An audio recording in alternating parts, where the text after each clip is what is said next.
Hey guys, welcome back to CJ's Coins and Crafts. This is going to be a two-part episode on a special for my World Coin series. This is going to be part one of the World War II coinage. I was able to go to the local coin shop and they had dumped just a bunch of World War II coinage in their miscellaneous bin, so I went through and picked up as much as I can, just because I really like the history involving this coinage.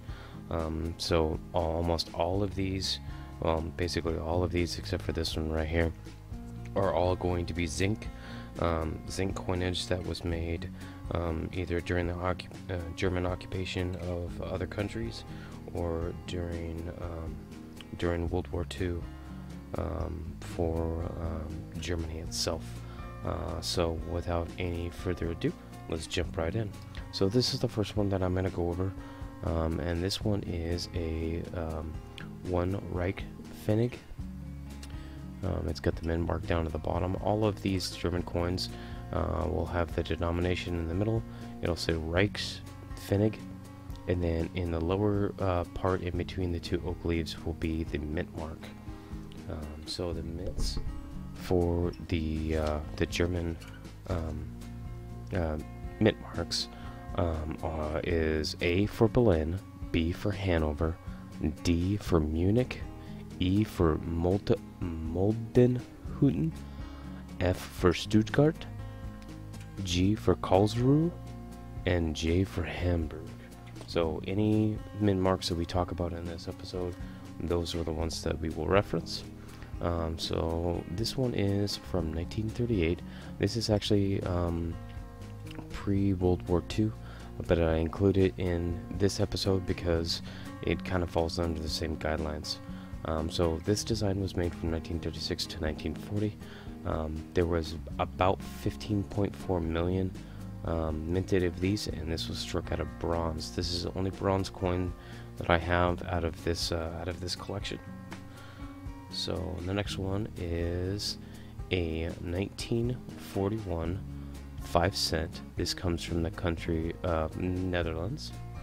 There was this design was only used from 1941 to 1943, which was the German occupation, and there was 32.2 million of these minted. This one was kind of an interesting coin because I didn't really know anything about this one. I'd never seen this one before. So I really had a hard time trying to find it. But what I figured out is that the date on it is 1943. It is a 10 dinara, and it comes from the country of Serbia. There was 50 million of these minted. So this one rates a little bit higher on the rarity scale according to Numista. The Numista range is 1 to 100, 1 being most common, and 100 being the most rare. And this particular one lands at 16, so it's a little bit more rare than the rest of the coins that we are going to talk about in this episode. So I thought that was a really cool find. This is a 1943. This is a 5 franc. This one comes from the country of Belgium, and most of the Belgium coins have two different variations. They will either have a French text or they will have a Dutch text. So if you guys ever come across these, you have to look at the spelling to see which one that you have. I believe that I've identified this one as a French text. There were 16.2 million of these, and it lands at the rarity scale on 9. Okay, so now we get into some more Belgium coins. This one was a 1943. This is a 1 franc. Excuse me. There's 28 million of these minted, and then I have these 3. All of these are also 1 franc.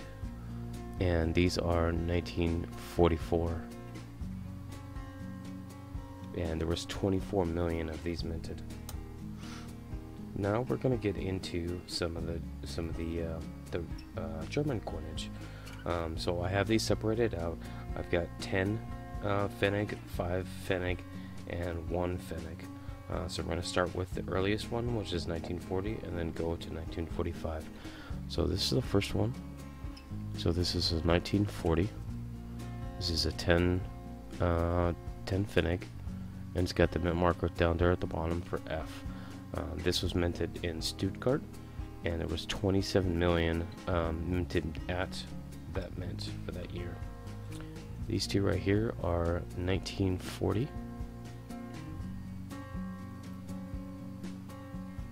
All the next few coins are all going to be 1940s. Let's see if I can get it to focus just a little bit.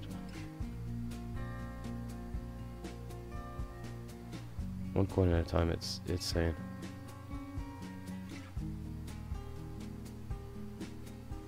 Oh my gosh. There we go. So 1940. Flip it over. There is the 5 Pfennig, and the mint mark at technically the bottom is A on that one, and the mint mark on the bottom of this one is B. So A is Berlin, there was 174 minted of those, and B is Hanover, and there were 63 million minted of those. So we'll go to the 1940.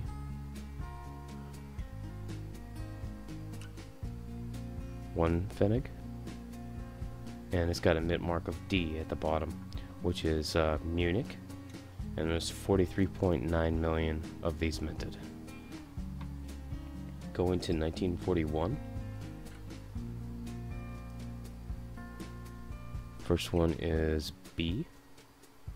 Actually, I think all 3 of these are B. Double check. Yeah, all 3 of these are B. That means all 3 of these were minted in Hanover, and there was 70 million minted of those. This is 1941 5 Pfennig, and it's got a mint mark A, which is Berlin, and there was 246 million of these minted.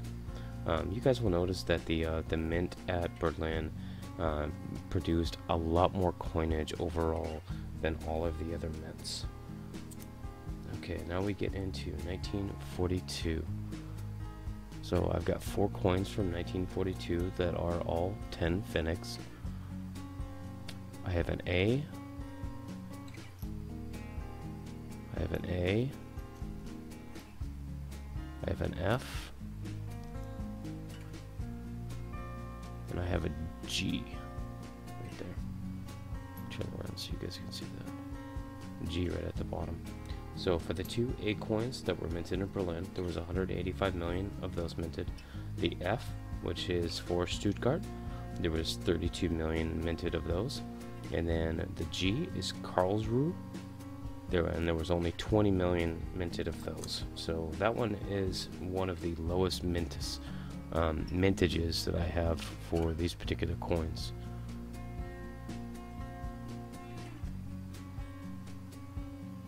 So now we're on the 5 Pfennig for 1942, and it's got the mint mark of F down at the bottom. So this particular one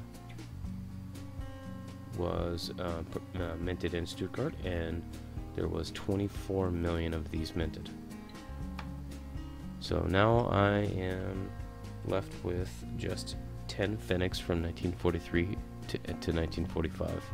So here's the 2 from 1943, and both of these are A mint marks, which were minted in Berlin, and there was 157 million minted of these.